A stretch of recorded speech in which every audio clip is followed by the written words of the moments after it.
कि एक स्टेट जो है जैसे ही उसका रिजल्ट आता है उसके पास 55 इलेक्टोरल कॉलेज के वोट हैं, वो है कैलिफोर्निया। जैसे ही वो आता है बहुत आंकड़े अचानक से बदलेंगे, लेकिन वहाँ पर अभी काउंटिंग जो है वो भारतीय वक्त के मुताबिक करीब 9:30 बजे से रिजल्ट आने शुरू होंगे। ऐसे ही आइडाहो की भी बात है, वहाँ पर भी अभी थोड़ा वक्त है।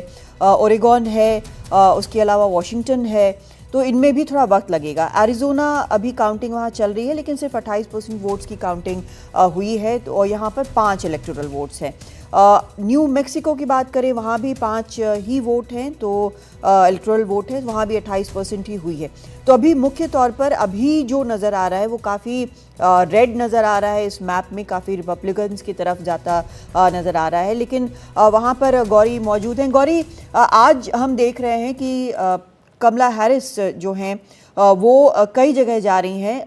एक रेडियो स्टेशन पर वो गई हैं, विकास और अदिति, वो वहाँ पर अपनी माँ को याद कर रही हैं। ये अपने आप में बहुत एक अहम फैक्टर है कि वो कह रही हैं कि वो जहाँ भी होंगी हमें देख रही होंगी, पूरा परिवार मेरे साथ है, मेरी बहन मेरे साथ हैं, बच्चे साथ हैं, लेकिन अपनी माँ को वो वहाँ पर याद कर रही है। एक तरह से इलेक्शन को उन्होंने इसके ज़रिए बहुत सारे लोगों से जोड़ा भी है पूरे कैंपेन के तहत। तो ये एक डिसाइसिव इलेक्शन इसलिए भी होगा क्योंकि न सिर्फ ये बहुत ही एक बांटने वाला इलेक्शन रहा है, अब तक का अमेरिकी इतिहास में ये सबसे महंगा इलेक्शन रहा है। और ये इसलिए भी अहम है क्योंकि पहली बार शायद कोई अश्वेत महिला इस लेवल पर पहुंची है कि वो प्रेसिडेंशियल इलेक्शन लड़ रही है। वो जीते ना जीते वो अलग बात है, लेकिन वो इतिहास तो बना चुकी हैं। तो अपने आप में कई फर्स्ट जो है ये इलेक्शन साथ लेकर आया है। और जो हम लोग लगातार स्विंग स्टेट की बात करें तो उसके बारे में एक चीज़ जान लेनी ज़रूरी है कि पेंसिल्वेनिया, मिशिगन और विस्कॉन्सिन, ये 3 ऐसे स्टेट हैं जो कि हमेशा ब्लॉक में वोट करते हैं।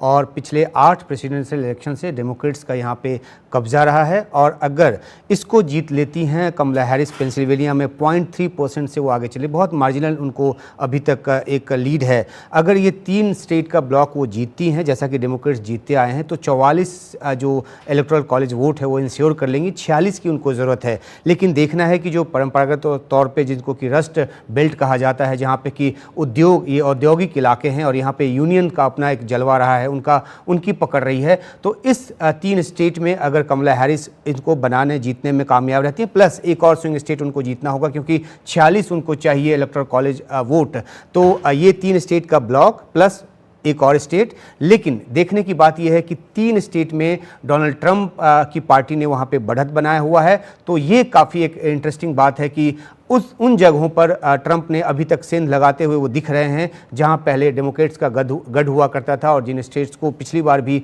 6 स्टेट, जो 7 में से 6 स्टेट डेमोक्रेट्स के पास थे, एक ही रिपब्लिकन के पास था, लेकिन अब 3 स्टेट में डोनाल्ड ट्रंप जो हैं वो लीड बनाए हुए हैं बहरहाल। बिल्कुल। और जो इस वक्त के रुझान हम दिखा रहे हैं यहाँ पर, पारंपरिक जो डेमोक्रेटिक राज्य हैं 112 पर कमला हैरिस जो है वहाँ पर वो आगे बढ़ गई हैं, और जो पारंपरिक रिपब्लिकन जो स्टेट्स हैं वहाँ पर डोनाल्ड ट्रंप जो है वो बढ़त बनाए हुए हैं। 198 तक ये नंबर पहुँच गया। हमारे साथ सभी मेहमान जो हैं वो भी जुड़े हुए हैं यहाँ पर। प्रोफेसर, आपसे मैं अगर समझना चाहूँ कि ये जो फिलहाल जिस तरह से हम बात कर रहे थे कि अगर कमला हैरिस आगे आती हैं तो ये अपने आप में एक बहुत बड़ी बात होगी, इतिहास रचने वाली बात होगी। लेकिन अगर नतीजे उलट होते हैं, अगर डोनाल्ड ट्रंप यहाँ पर आते हैं, तो एक पूरी दुनिया की अगर एक मनस्थिति की बात की जाए कि किस तरह से एक अग्रेसिव नेता के रूप में एक मजबूत अपनी स्थिति दिखाने वाली, एक जो परसेप्शन बनाने वाली बात है, शायद वो यहाँ पर एक बदलती हुई नजर आएगी अगर ट्रंप जीतते हैं तो।